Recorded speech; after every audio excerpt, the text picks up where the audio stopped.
نحمده ونصلي على رسوله الكريم أما بعد أعوذ بالله من الشيطان الرجيم بسم الله الرحمن الرحيم ইসলাম প্রিয় দ্বীনি ভাই বোনেরা, এখন যে বিষয়টি নিয়ে আলোচনা করব তা হচ্ছে নামাজ ভঙ্গের কারণ কয়টি।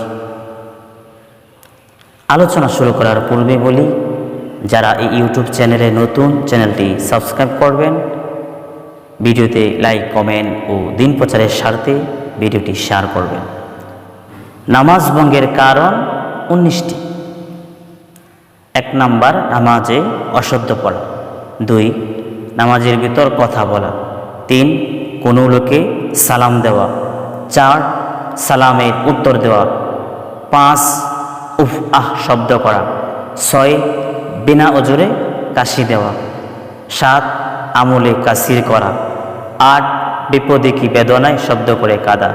9, 3 তাসবিহ পরিমাণ সময় সতর 3 তাসবিহ পরিমাণ সতর খুলিয়া থাকা।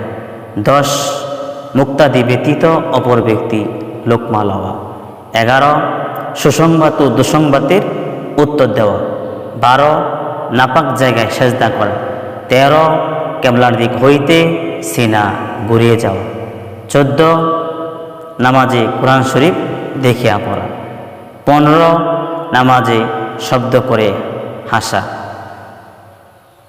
16, নামাজে সাংসারিক কোনো বিষয় প্রার্থনা করা। 17, হাসির উত্তর দেওয়া। 18, নামাজে খাওয়া ও পান করা। 19, ইমামের আগে মুক্তাদি দাঁড়ানো, মুক্তাদি খাড়া হওয়া।